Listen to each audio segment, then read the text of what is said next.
Hey, Amy, Yeah, Juan. give me that beat. It's Baseball Shangri-La with Amy Cuevas and Juan Ramirez.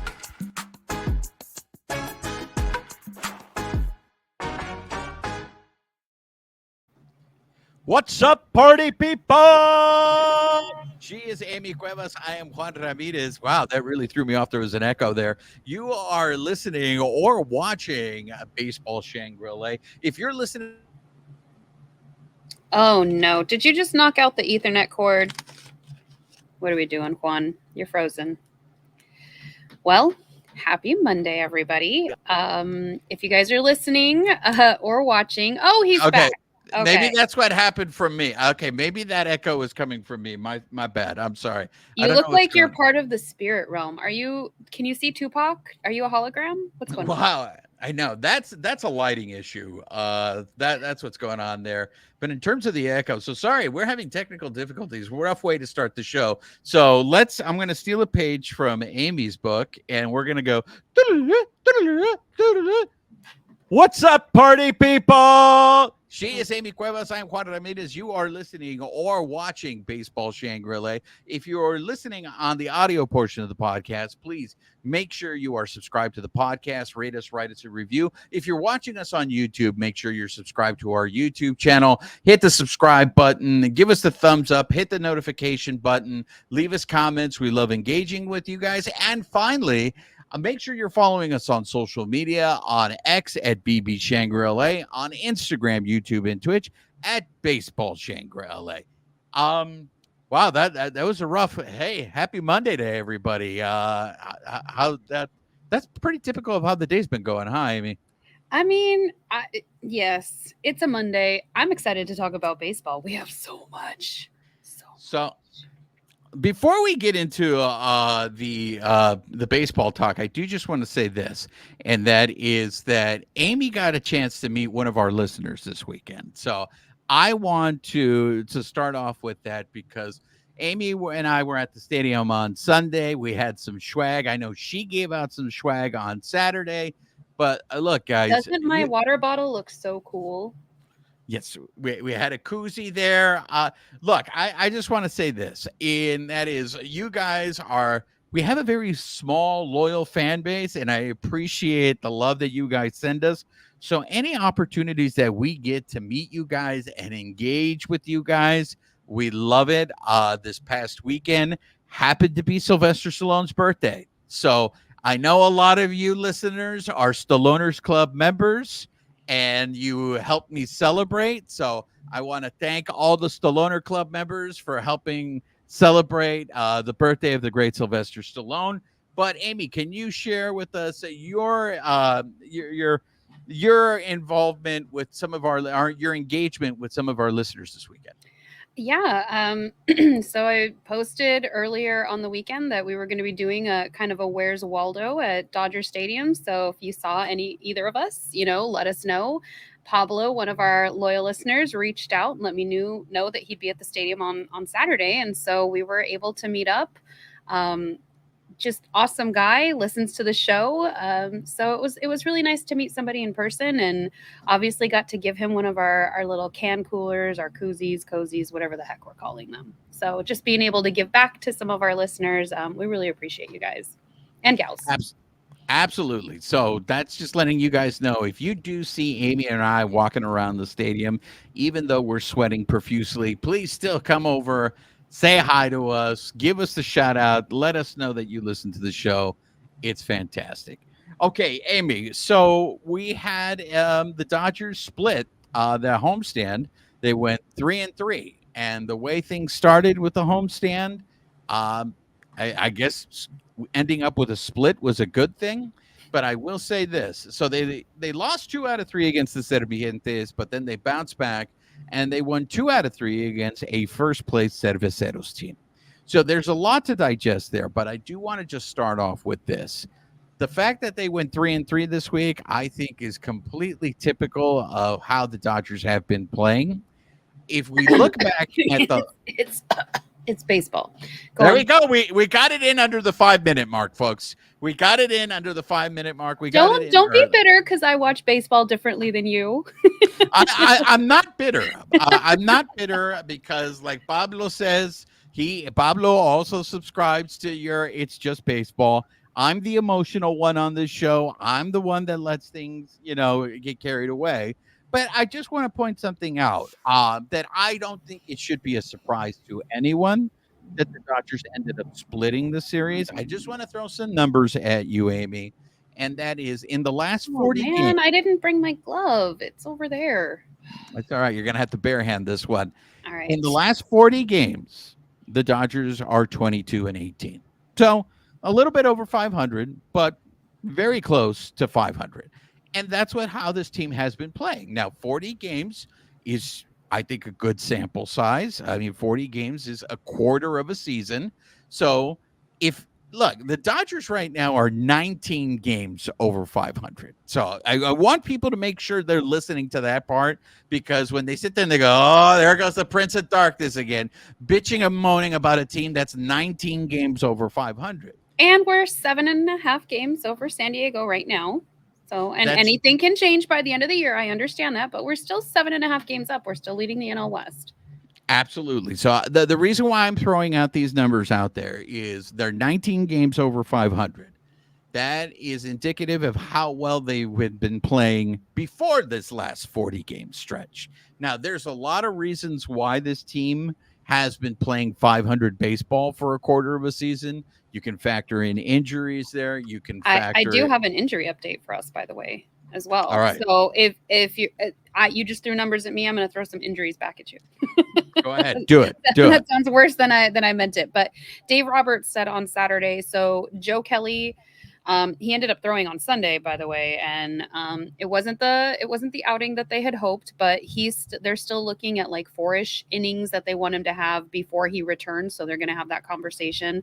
Well, what did he throw? Did he throw at Rancho, or did they send him somewhere else? So I believe he threw in Rancho last week, I want to say Tuesday, and then he threw off the mound in between Kersh's innings when he did the sim game on okay. Sunday. So it was at Dodger Stadium. Okay. But he did throw to hitters. So I'm trying to remember what Dave said about that. I'd have to double check my notes. They're all over the place. But basically it wasn't as crisp as they would have wanted. So he will not be back before the All-Star break, obviously, but they're still working on him. Max Muncy, at this point, he's unable to progress. So he's got discomfort and soreness. So it's going slower than they thought. And he stopped swinging the bat again, correct? Correct. Yes. Okay. Let's see. Kershaw, they're saying possibly 2 more starts. So he did just do that sim game on Sunday, but they still want to have him in 2 more rehab starts. So they want to start in either like 3 innings or 4 innings respectively. So seeing how that goes. And then at that point, they'll have a discussion about him coming back. Gratterall is at Camelback Ranch. He just threw in a sim game. He's progressing, but they have no timeline on him.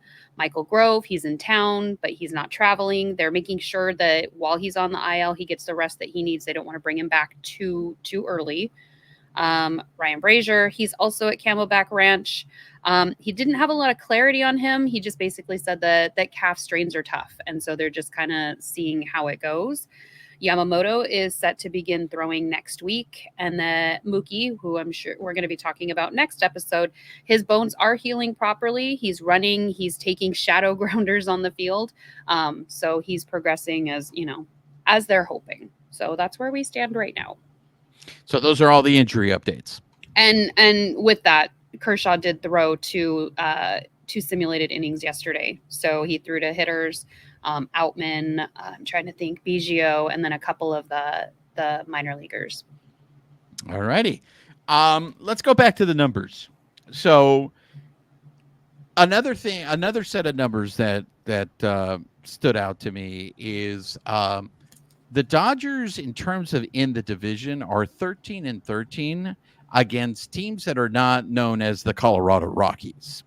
And they have losing records face-to-face against the Serpientes and the Showpots.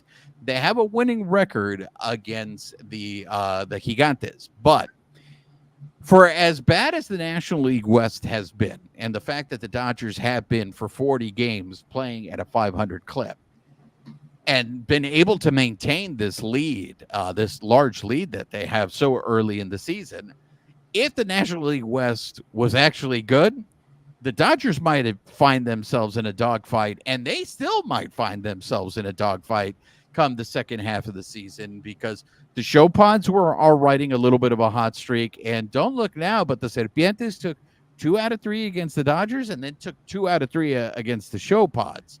So the Serpientes may start to say, they might have something to say about this, because look, I'm old enough to remember where the Dodgers had almost a 10-game lead in the 90s when the Bravos were about to start their run, and they came back and that was in a different playoff format. They came back and won that division. So there is still a lot of baseball left. There is the second half of the season that anything can happen.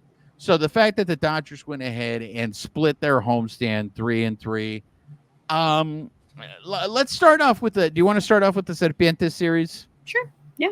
Let's go for it. There is this adage that a lot of people say, Amy, and I know Mookie started it up, where people play up to the Dodgers. It's like their World Series.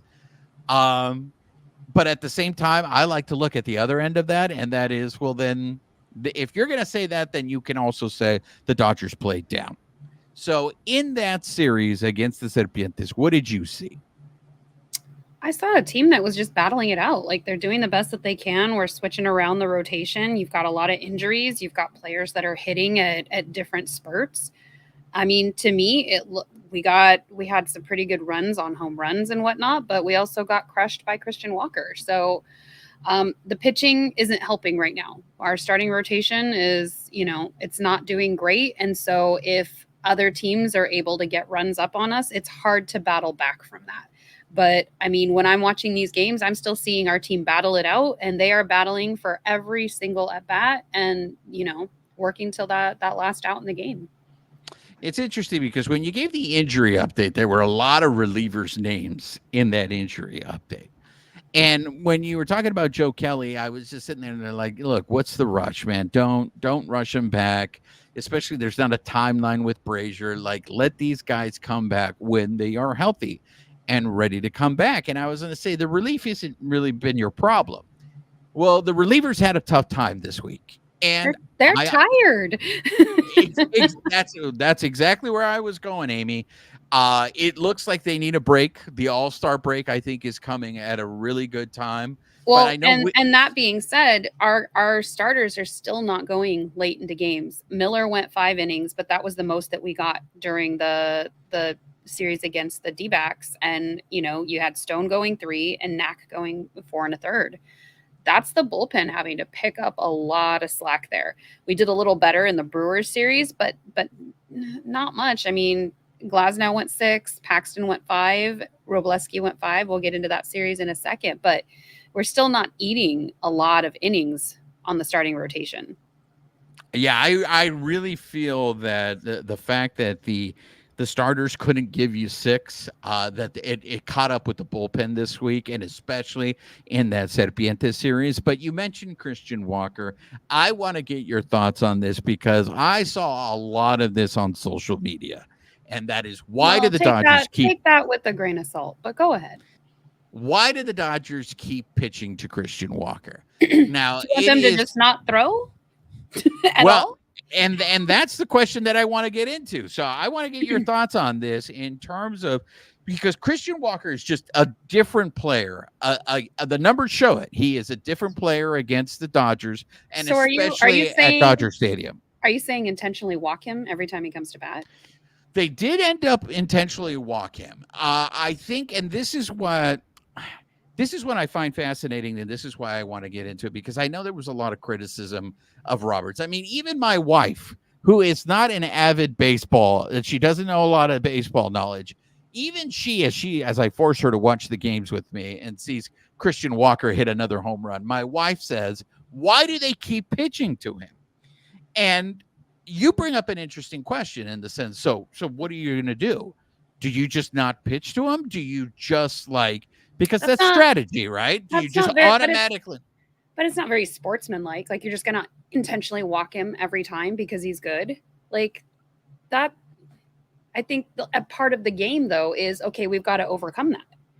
Right. And this is why I feel like the criticism of Dave Roberts in this situation, in terms of strategy, I don't know if it can fall all completely on him because, like you said, I think it also falls on the pitchers because there's a way, if a guy is red hot, you try to pitch around him. If you go back and you see all the home runs that Christian Walker hit against the Dodgers in that series, they were all pitches right over the plate. In some cases, they were right over the middle. So it's like, I don't think the Dodger pitchers were doing that on purpose. I don't think Dave Roberts was telling them or Will Smith was calling, hey, fastball right over the plate. The pitchers missed their spots and Christian Walker made them pay. So That is literally baseball right there though. Like I guess what I don't understand about social media, like yeah, you can look for a scapegoat wherever you want. If that's how you want to enjoy baseball, have at it. But in this case, like these pitchers were battling just to stay in the game.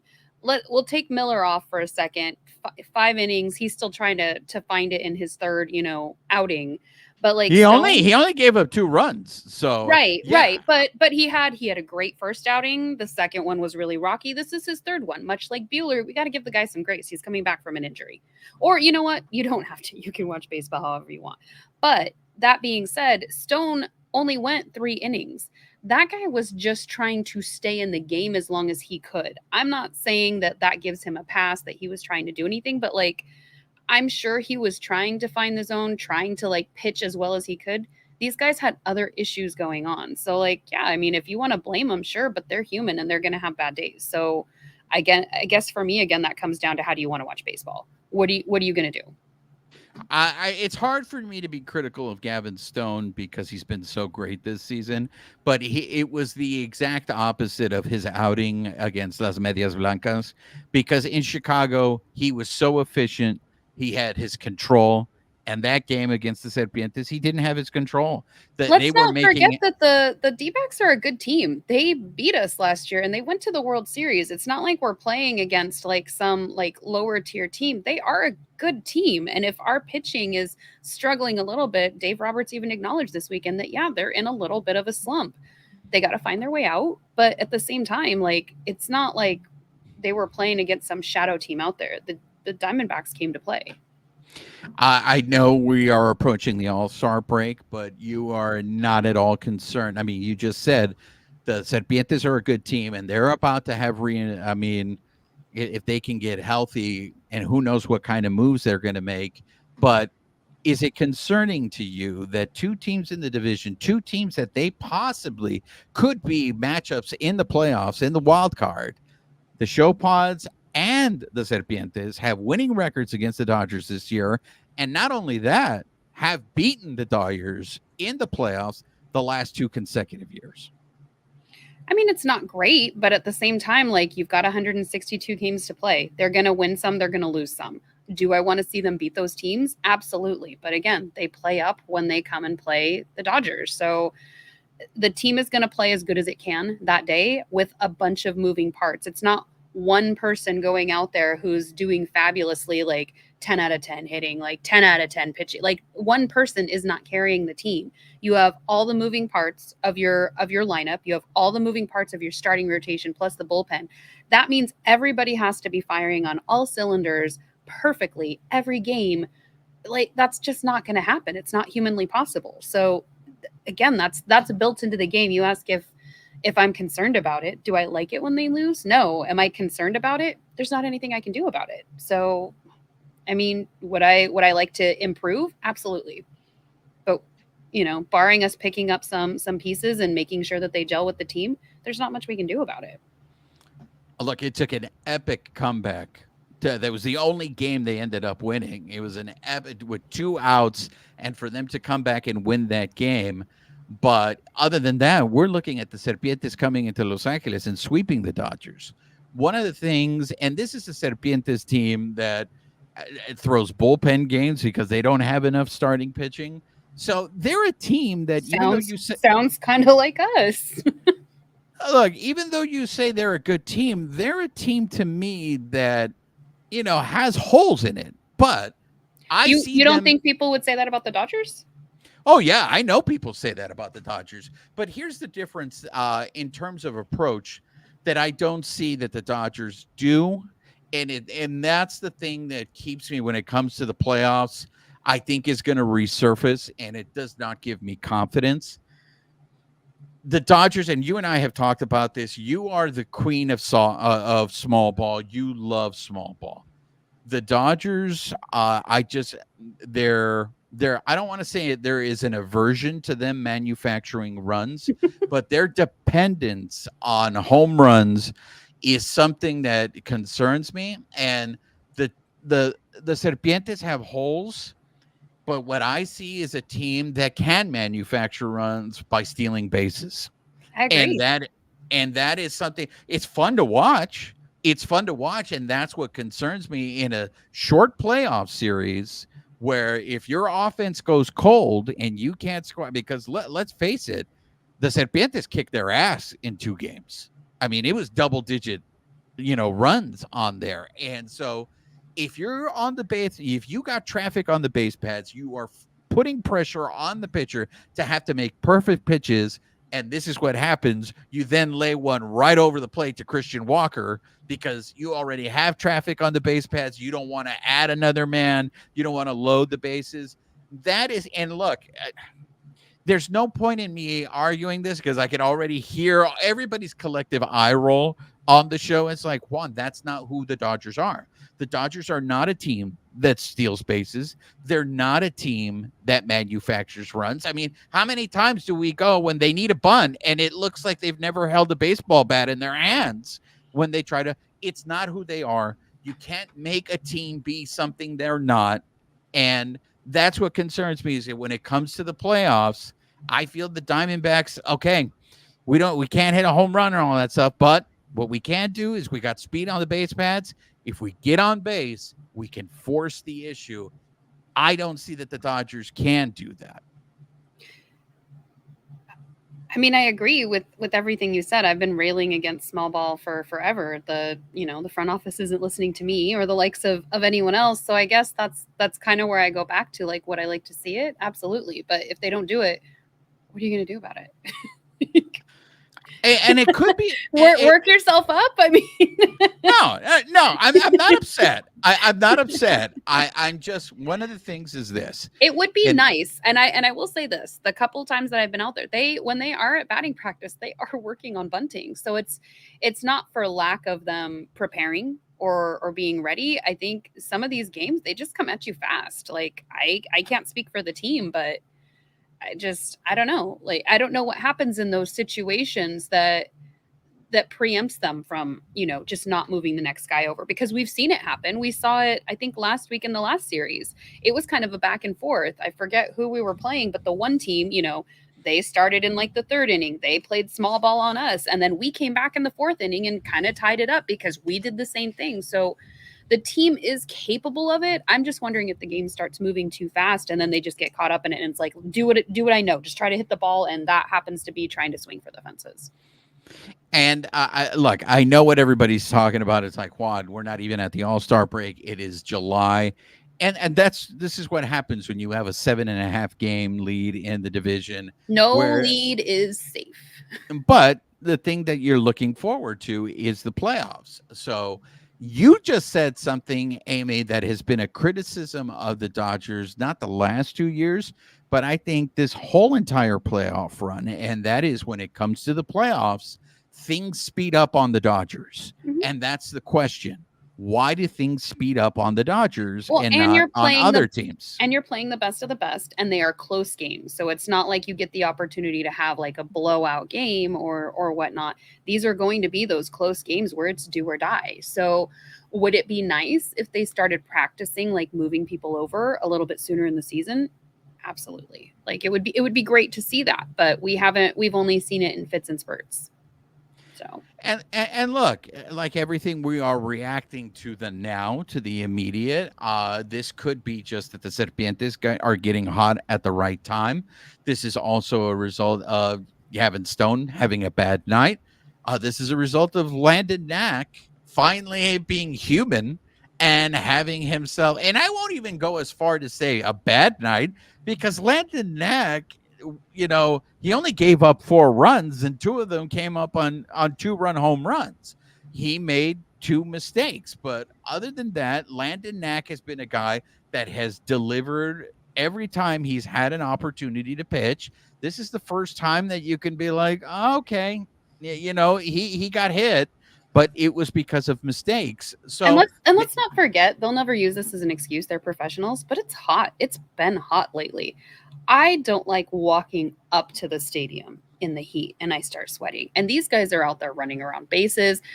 Somebody hits, a foul ball and they're taking off for like second or third base and they have to run back and do it all over again. And I'm looking at Miguel Rojas on second base and I'm like, I'm so sorry. That must, like, you just ran basically for nothing and you get to do it all over again. And you're wearing more clothing than I am. Like, ugh. And again, not an excuse, but like it is a factor. These games are not comfortable. I was thinking that same thing as I was sitting there sweating on Sunday in a day game watching the Dodgers and the Cerveceros. But look, Milwaukee, this is a team that comes. I know they have humidity in Wisconsin, and humidity is horrible. I like that is the worst thing ever.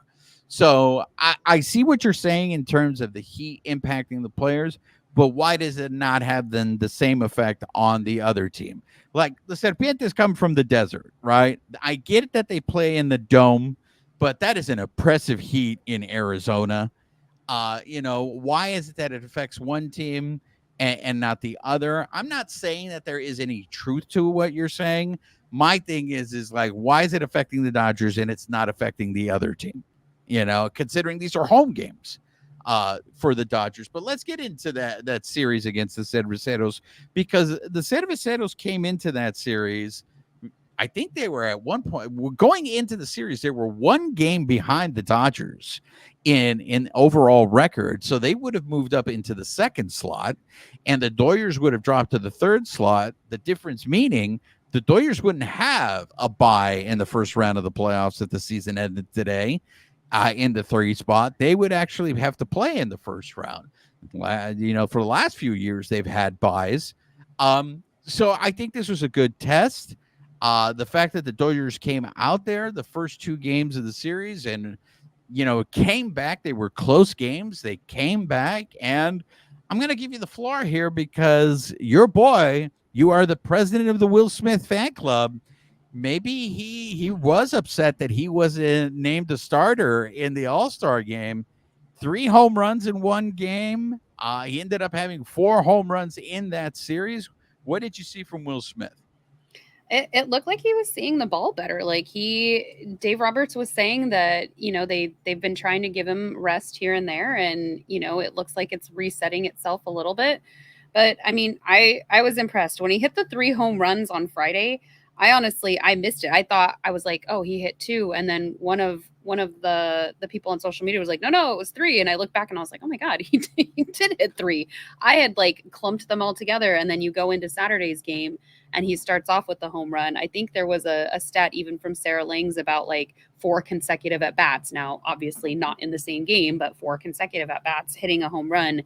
He's like one of 3 people who have done it. So like kudos to him. He's having a great game. He's hitting 271 right now and he's at 15 home runs. Like it was really good to see him have some success at the plate because you can see he was struggling and that never feels good for anybody. Absolutely. Another guy that I want to talk about, just because I feel there's a lot of revisionist history on Miguel Vargas. So all of a sudden, like Miguel Vargas got some run this week. He ended up playing in 4 games this week, and I think that's the most he's ever played in consecutive games since his call-up, and he's hitting over 300. He had that pinch hit home run coming in the bottom of the 8th on Saturday. Like, way to go. He hit 2 home runs. So this is what I want to talk about, because there's this revisionist history where everybody was like, "Oh, all Miguel Vargas needed was a chance to play, and look at him." And all I want to say is that's not what you guys were saying last year when Miguel Vargas Wait, was up. who are you arguing with right now? Is social media? Dodger fans. Oh, okay, okay. It's all Dodger fans in the Okay. sense that they all love Miguel Vargas now, but there was no love for Miguel Vargas last year. And it just serves as a reminder. And I know it is so easy for us, especially we have to have an immediate reaction to everything. We can't have patience. We can't let things play itself out. I would argue that's a choice, but go on. Look, I am very happy for the guy that he's having this success. It is still a very small sample size. It's only 47 at bats. But I am rooting for his success. I want him to continue to have this level of success for two things. One, it's good for him because it's showing everyone that he can play in Major League Baseball. It's going to help the Dodgers. And second, this makes him a trade chip. I think for sure the Dodgers are trading Miguel Vargas. And if he continues to perform like this, it helps the chance for the Dodgers to get either a pitcher. They need to get some other need, and Miguel Vargas playing well is important for them to be able to make the trade. He was out on Saturday, like practicing with, I think it was Dino Ebel, like, just different drills for like catching in the outfield. And then Dave Roberts got questioned in one of the media scrums of if he continues to do well because he hasn't really been playing in the infield in an effort to give him more time, are they considering putting him at third base? And they said that they're going to try to, get him maybe some more reps in the infield, maybe not in a game right now, but they're trying to get him more practice. And if he continues to do well, we could potentially see him at third base. And I know this, and maybe I might be wrong. There are some listeners right now that are probably going, well, Juan, if he's playing well, why would you trade him? Well, to me, I don't think there is a spot for him. Mm-hmm. I think the Dodgers have already made up their mind. It's a Michael Busch syndrome in his case, too. Are you seeing it the same way, Amy? Mm-hmm. Yeah.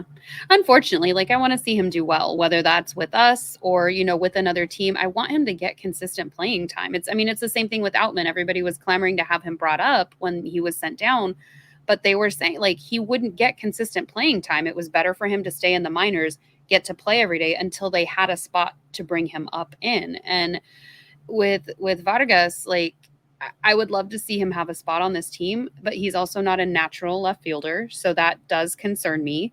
Could they fit him in at third base? He hasn't played there in a year, so I'm concerned of how fast can he readapt to that position. Granted, he used to play it consistently, so is it just a learning curve, or with Max Muncy eventually coming back, is he going to come back in enough time to make it to warrant that? Or is he better off as a trade chip and he gets to play every day on another team? I agree with you in that sense, but my thing is this: is if they don't trade him, then I want to see him play. I want them to give him the runway, because if he played for the first half of the season last year, and if you're not going to let him play, like you said, it's a Michael Busch, then send him somewhere else. It's fair to him. Give him the opportunity to prove whether he can be a major leaguer. And if you're not going to do that on this team, you don't owe it to him, but I feel it's the right thing to do. But also to have reasonable expectations, because I feel like there's a lot of people who praise the Dodgers farm system and expect you to come up and come out and be amazing out the gate. And I feel like that's not fair to some players. Not every player is going to be a Corey Seager or the way Cody Bellinger was when he started out. Obviously, he kind of hit some snags there. But I feel like Lux, Miguel Vargas, I feel like players like that get held to this impossibly high standard because everybody had these high expectations for them. And then when they don't pan out, it's the player who suffers from that. It doesn't mean that Vargas or Lux are bad players. They're just not living up to everybody's hype in their head, and that's not fair. So we accepting these players where they are as well, if we are going to keep them. Yeah. Before we wrap things up, I do want to talk about Justin Robleski's debut. We were both there for it. Look, I've been hearing a lot about that. I mean, let's hand it. I mean, this is a guy who I believe he came straight from Double A, right? He played 2 games in AAA. Oh, so he was in Oklahoma City. Okay. Mhm. Look, he gave him 5 innings, and I think the lesson he learned in that game is this is Major League Baseball, and they will hit mistakes. You might be able to get away with those kind of pitches in minor league baseball, but up here in Major League Baseball, if you get too much of the plate, they're gonna hammer it, and that's what happened on those home runs that he gave up. They were right over the plate. But I will have to say this for him to go out there, his first major league start, go 5 innings. I, I'm very eager to see how much more of what we'll see with him this week. I mean, this year. But I do see. I don't know. That's a good. Is he a part of the plan in the future for the Dodgers, or is he another trade chip? Because here we go. We've had. I think it's very encouraging that the Dodgers have these minor league pitchers, and that's where I think their strength is. By the way, in the minor leagues, is their pitchers. Like we saw it last year with Emmett Sheehan. Like Emmett Sheehan comes up, he came straight from Double A, and it seems like the pitchers are the ones that really are able to adapt and make contributions to the team, while the infielders, the outfielders, those are the ones that seem to go through real roller coaster up and downs. The I wonder congratulations. if I wonder if that's fair to them though, because I think it was another player that was talking about that. We talked about it on another episode earlier in the season where, jumping from, double A, maybe bypassing triple A or only being there for a second and jumping straight to the show. Well, that's every player's dream. Is it doing them a disservice in some of the training along the way, preparing them for some of those long-term, some of the challenges that they might go to? We've seen Emmett come up pretty quickly. We're now seeing Robleski. And we're digging into the farm system a lot, especially with how much we're exhausting this bullpen.